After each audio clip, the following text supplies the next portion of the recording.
welcome to The Signal, Workplace NL's health and safety podcast.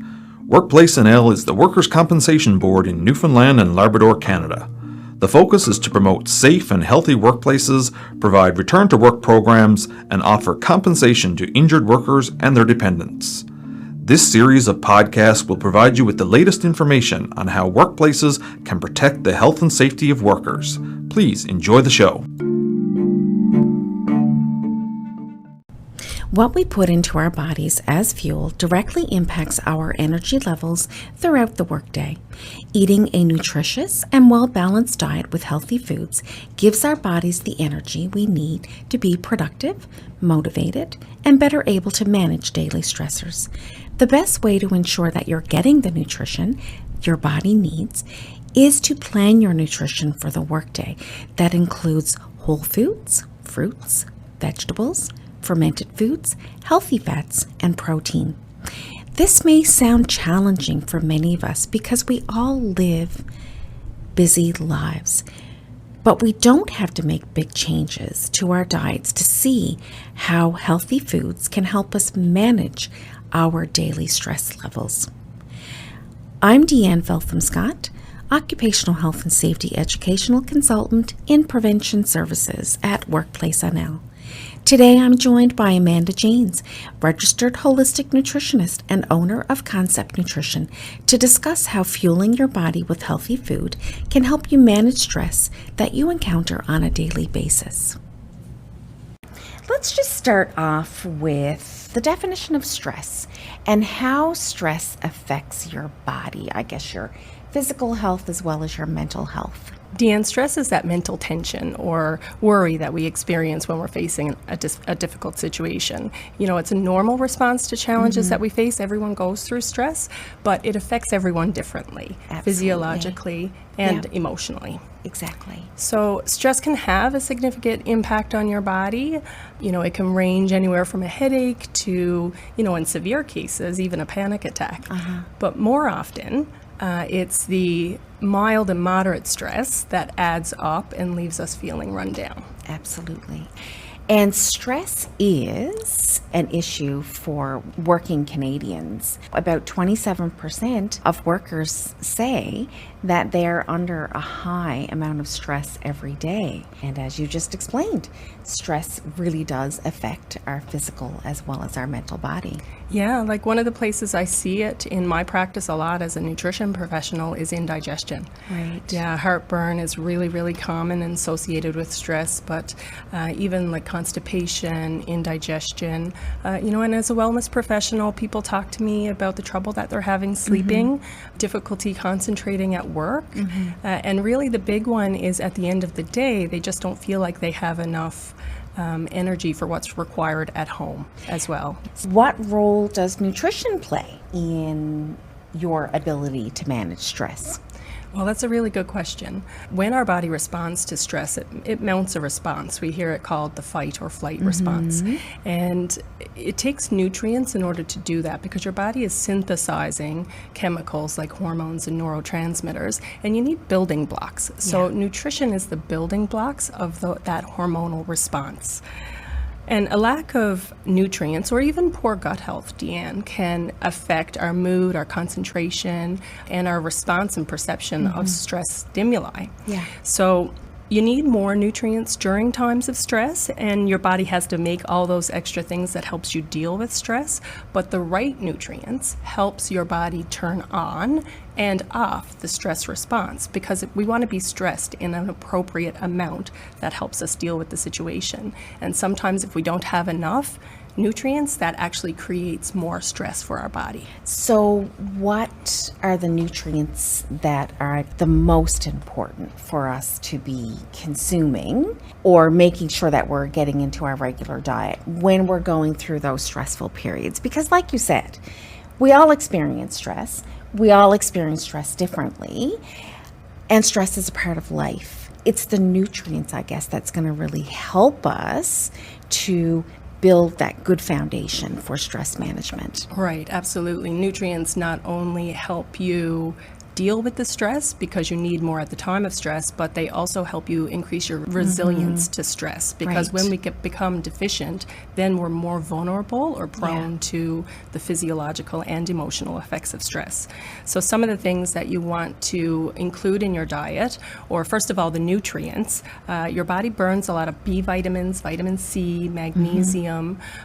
These are vitamins and minerals that you can get from brightly colored fruits and vegetables. You want to include as many fruits and veggies as you can, but your body also needs a lot of good, lean, quality protein and a lot of healthy fat, and most of us don't get enough healthy fat. So by including things like fish, nuts, seeds, yogurt, eggs, these are good quality sources of protein that your body can take and synthesize those hormones that it needs to deal with the fight or flight response. I'd even recommend a square or two of dark chocolate, because research shows that it contains antioxidants that lower our cortisol levels. So, but the key is to include it in moderation and with other things that have supportive nutrients as well. One of the common statements that you hear is, I don't have time to do all this meal prep. I'm busy. Do you have any tips for busy people? Yeah, absolutely. You know, it's those times when we're going through our busiest where our focus isn't necessarily on ourself, right? And we tend to take nutritional shortcuts, and that might be more takeout or hitting the drive-through at lunch, or maybe even skipping breakfast, right? And those are dietary patterns that kind of take us away from a nutritionally balanced diet and will make us more vulnerable to stress or make our experience of stress worse. People can focus to help prepare themselves is just in having a little bit of a plan. And I'm not talking about a big 5-day meal plan or even a 3-day meal plan. Just at night when you close your eyes, having a plan for tomorrow, because one day, DeeAnne, is all you need. A plan for one day is all you need to stay on track. And then having some basic meal prep done. And it doesn't have, again, people think about meal prep and they think about a big Sunday cook. It doesn't have to look like that. Just taking some quick cheats, if you will, like buying some pre-cut veggies at the grocery store, the bag salads, or maybe a pre-made salad. And there's also lots of pre-made meals at the grocery store. Yeah. But in those times of acute stress, it sure is better than hitting the drive-through or skipping a meal altogether. Yeah. I find what I've started doing is buying like one prepared salad with my lettuce. Then I can cut up my lettuce, throw that in a bowl, and then throw that prepared salad in a bowl. It is a huge time saver when you're in a pinch, for sure. Absolutely, yeah. And, you know, being able to have that plan so you can stay away from some of the foods that compound stress, right? Because good nutrition is not only about including the foods that support your body, but it's also about limiting the foods that really additionally stress your body. Yes. So sugar is a really, really good example, because sugar takes more nutrients to metabolize than other foods. And of course, the foods high in sugar aren't necessarily high in the nutrients that your body needs to metabolize it. So that's a good way to get into deficit. It picks you up in the moment, but it's not helpful day over day. Same thing with inflammatory fats through takeout and deep fried foods and that kind of thing. Like, those are very inflammatory in your body and will make your experience of stress worse because they're burdensome. They increase the load on your body of what your body needs to do, and it's already short on resources. Right? And finally, kind of to that point, alcohol is another really good example. It relaxes us in the moment, but as a coping strategy, it ends up burdening your body rather than supporting it. So having that plan and planning to nourish yourself well during times of stress, to everyone's ability, right? I mean, there's always some days you're just going to have to skip the dishes, and that's fine. When you were talking about being planned for your meals, making sure that you don't skip breakfast, got me thinking, a lot of people do skip breakfast. So how does this lack of nutrition in the morning and skipping breakfast, how does that set you up? Maybe for failure for the rest of the day? Sure. Your breakfast, our grandmothers used to say, is the most important meal of the day. And from the standpoint of having energy on demand, you need to eat in order to have the energy. Appetites aren't always best in the morning. We're often running tight on time in the morning, so it's easy to forget about eating. But really, if you don't give your body that nutrition early in the day, it's going to lead you to more cravings and then eating probably things that you shouldn't or things that are higher in sugar that'll give you that quick pick-me-up, but it's not necessarily going to sustain you. And when people graze throughout their day, they're not necessarily getting everything they need. They're just filling the hole so they don't feel the discomfort of hunger, but they're not properly nourishing themselves. So having some good high-protein breakfasts are really helpful when you're going through stressful times. And they're practical too, because they're going to keep you full. They're going to keep you full. They're going to keep your concentration up, your mental energy and stamina there, your mood level. Like, these are the basic building blocks for good mental health. And if you have a high protein breakfast versus a high sugar breakfast, you're going to have nice level blood sugar. And that's really, really important for good cognitive function. So what does a high protein breakfast look like? That might be some boiled eggs, some nuts and seeds. It could be cottage cheese or Greek yogurt. And they can be simple and quick as well, right? Very things that are easy to meal prep ahead of time. I know you like those egg muffins. I do. And I add cottage cheese to mine, which I found out from you is a great way to increase your protein. And I guess to speak a little bit about when you miss that breakfast, I feel it throughout my day. I'm not as energetic. I'm not as aware. I'm just a little bit tired. I'm definitely not as productive if I don't have that good breakfast, or if I start my day off, reverse of that, with a breakfast that is high in sugar. And that kind of sets me up for a little bit of a failure for that day. Right, yeah. And having that good breakfast and a planned lunch can keep you, if we front load our nutrition in the early part of our day and our breakfast and our lunch and be very concentrated in what we put in there, that's what's going to set us up best for not having cravings in the nighttime, being able to manage our portions at night, being able to get home from work and have the energy to cook a healthy supper. Exactly. But when we're running on empty all day, it's really difficult to do the things that we need to do, practically speaking, but also nutritionally speaking, in one meal. You can't get it done in one meal, especially if you're undergoing a stressful time. Exactly. Yeah. One of the things, I guess, that just popped in my mind was water and hydration. So how important is hydration, and what types of, I guess, liquids, fluids should we be consuming during the workday? That is a super question. And actually, I would say it's one of the most important factors in feeling well and feeling energetic. Dehydration actually increases our body's levels of cortisol. Cortisol is our main stress hormone. So when we're in a dehydrated state, it affects our brain function, our concentration, mood, but it also actually physically increases the cortisol level in our body. So drink water throughout the day. It's better not to guzzle it with your mealtime, because that can kind of suppress your digestion, and you don't want to do that either. Plus, you want that fluid throughout the day. It's what, the water is what transports nutrients around our body. It's what helps them pass in and out of our cells. It keeps us healthy and feeling well. So while coffee can perk you up, it's dehydrating in the long run, and it actually can have nervous system effects, which can increase feelings of stress, and it can impact your sleep as well. And all of those things together can be a little bit of a perfect storm when it comes to stress. And the thing is, because during stressful times, we're so low energy, the nutritional habit tends to be to reach for that coffee.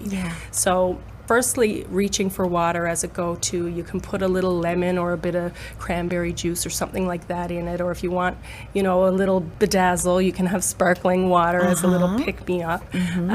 But really, water is best. Just plain water is best. It's what your body needs.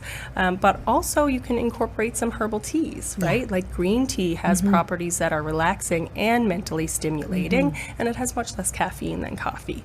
So that can be more supportive. Or even chamomile tea it's good for your gut health, but also it can be calming and soothing. So there's lots of herbal teas.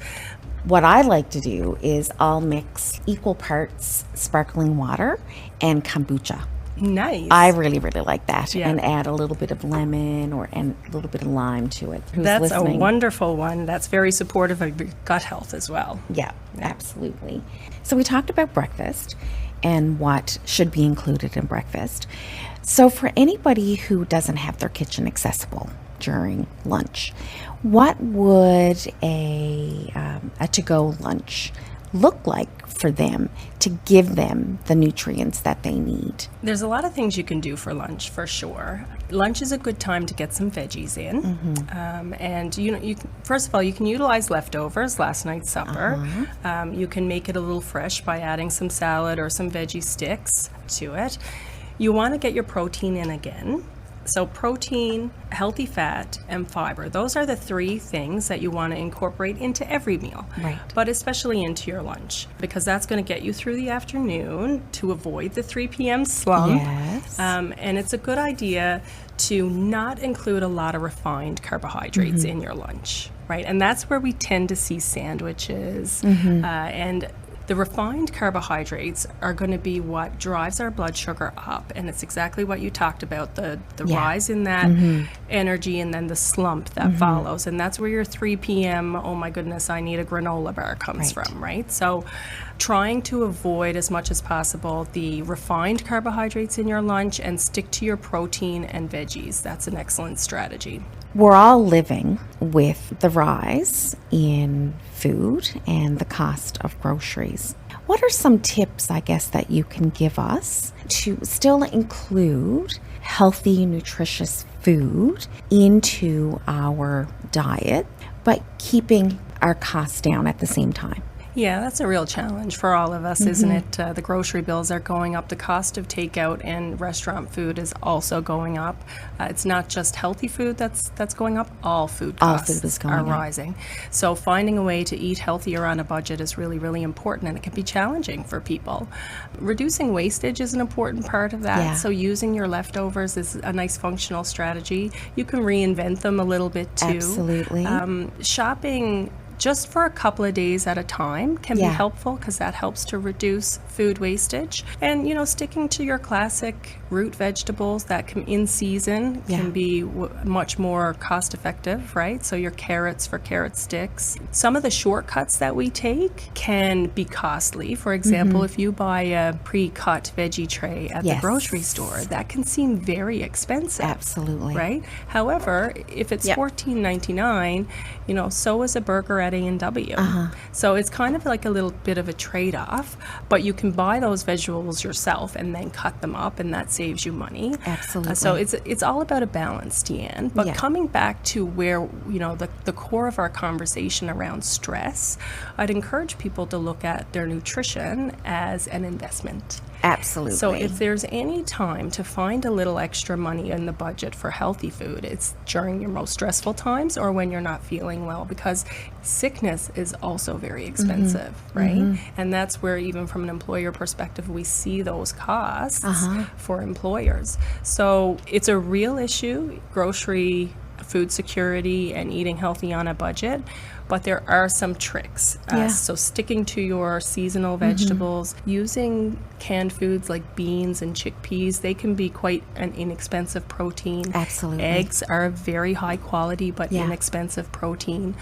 So Amanda, I'd really like to talk more about the culture piece, because ultimately it comes down to the organizational culture in helping workers move from where they are in their nutritional journey to being in a better place. And I know that you've worked with organizations as well as individuals in the past. Can you just give me some examples of perhaps the types of cultures that don't foster the individual growth of the worker in moving from where they are? Well, I think it's just interesting, right? Because an employer never sets out to develop a culture of unhealthiness in the workplace, right? Or unhealthy eating in the workplace. And I have these conversations with clients all the time because they spend so much of their day at work. So even when their intentions are good at home, they run into frustrations in the workplace because of the subcultures that exist, right? I'll give you one example. I had a client who, on her intake form, actually identified workplace culture as a barrier to her wellness. Wow. Yeah. It was just, a situation where constant supply of treats, from well-intended coworkers, Exactly. right? But she was really struggling with the cravings and the ups and downs in blood sugar, and she couldn't break free from it. So it is a real issue for companies to address, because often what they intend isn't what's happening on the ground level. That's And right. it's hard to come in and mandate that there has to be healthy food. Like, that's not going to work. But making the space for those education messages is important. It's really key that choice is offered, right? Because it can be isolating for the people who want to eat well when the choice isn't there, And I think employers can make it a part of wellness policy to reinforce those messages of choice and to ensure when they're providing the food that the choice is there. Because even those who eat healthy, they still want a donut every now and then. Oh, right? absolutely. And it's never about removing the birthday cakes and the retirement party. It's just about providing the choice to help employees make the choice that they need to make for them on that day, right? Some days it'll be a cookie, and some days it'll be a carrot. Exactly. And that the culture is important, because nobody wants to be the guy that brings the carrot and dip, right? Like, but normalizing having those healthy options, employers can support that through policies and education, and by putting a basket of fruit in the break room, right? Occasionally. For employers to keep their eye on what's happening that way and recognize the impact that nutrition has. I'll give you another example. A friend of mine had just finished a project, and it was one of these situations where there was a command center for the project, and everybody was rallying in the command center. And one of the things that the team did to get through the extra hours, early mornings, was bring in treats. The coffee runs, the Starbucks runs, the Halloween treats that made it in. And by the end of the day, my friend is really just feeling blah. Right? Whereas if it was healthier options in that setting, that would have actually helped people perform better under very intense stress. Exactly. Right? So though it's not a responsibility for the employer to control or mandate what the employee eats, they can educate and create a culture where, healthy food is available, encouraged, and it's normalized versus an anomaly. Right? Absolutely. I visited a workplace a couple years ago that structured their workplace in a way that really encouraged employee wellness. And one of the things that they did was you open up the fridge and it's full of fruit. There's no vending machines. Everything that an employee would want as healthy nutrition, yogurt, a water cooler, different types of teas. I mean, they did have a coffee machine there, but just those foods, I guess, that we were talking about, cheese and crackers and whatever, was made available to the staff, and they could go and eat that at any time during the day.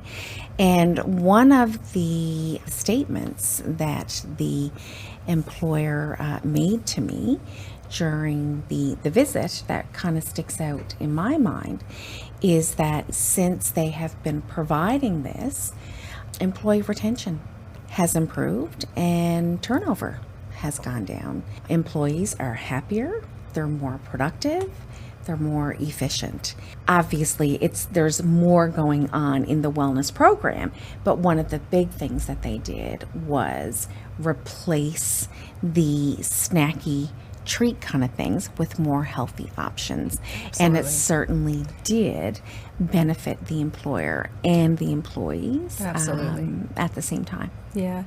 And, it's interesting language and perhaps a little strong, but, it's the employer's job to recognize some psychological hazards in the workplace. And I say it kind of tongue in cheek, but when we think about it from a risk perspective, that box of donuts, for example, it does present a psychological hazard because the blood sugar fluctuation that the employee is going to experience will probably lead to trouble concentrating, low energy, and maybe even mood disturbances, right? So, I mean, it is about the choice and offering gentle changes that make that choice available and letting people decide for themselves what their body needs based on how it makes them feel. Yeah. Right? And Yeah. part of making organic change, whether it's an individual or an organization, is getting to feel and experience the success. When somebody has a healthy lunch that's low in carbohydrates or has carrots and dip at the meeting, they're going to feel different, right? Absolutely. And that's positive Yeah. reinforcement and your own biofeedback that's guiding your change, and that's such an important part of the process, right? And I guess another thing too that we all have to keep in mind is that, change doesn't happen overnight. Changing our mindset and building good habits, it takes commitment, it takes dedication. But you hang in there and you will see the benefits of incorporating that healthy nutrition into your life and that investment, I guess, into your, not just your physical health, but obviously your mental health too. Yeah. Are there any professionals out there that employers can call upon or individual workers can call upon to help get them started in incorporating healthy nutrition and wellness into their workplace, and for the individual to improve upon their nutrition habits? Yes, absolutely. Like any company or individual thinking that, okay, this is something that we can enhance a focus on, I would really recommend getting some support. And there's companies out there that specialize in workplace wellness.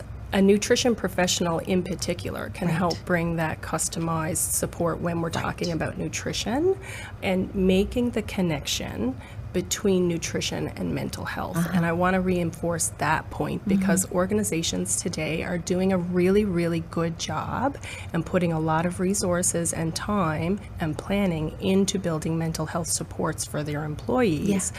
But the perspective that I'd like to offer is that no matter how good the program is, if it's missing the nutrition piece, it's incomplete. Absolutely. Because the two go so hand in hand. So getting some professional guidance on that by a nutritionist is supportive. And on an individual level, again, it comes back to, DeeAnne, most of us know what we need to do. I know. Right? It's making the habits. So having that gentle accountability and support is very important for making change in your life, right? Making small steps that add up over time. Yeah. Because people, when they tend to go it on their own, they see all the changes that need to be made. And even when especially when big change is required, then it's even more important to take the smallest step forward, right? Yeah. So I work with individuals in this way. I also work with organizations to develop custom programming for their wellness programming. So by all means, you check out my website, www.conceptnutrition.ca. I've got some resources there, some interesting articles, and you can look at the companies that I've worked with.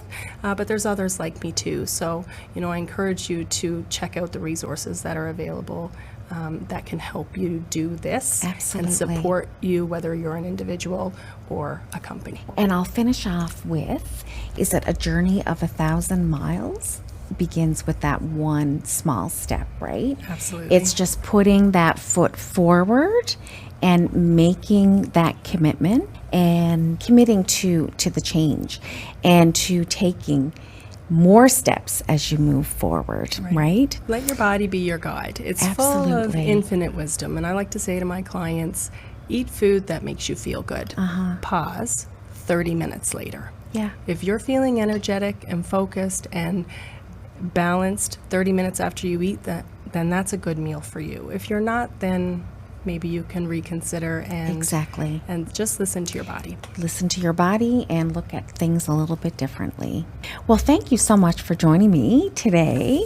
This was such an important conversation to have for all employees, all organizations. So thank you so much for joining me here today. Thank you so much for having me.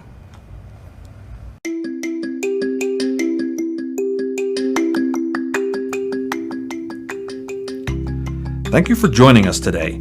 Transcripts are available to use in your workplace to increase workers' knowledge in various occupational health and safety topics. Visit workplacenl.ca for more information on the services we provide to workplaces.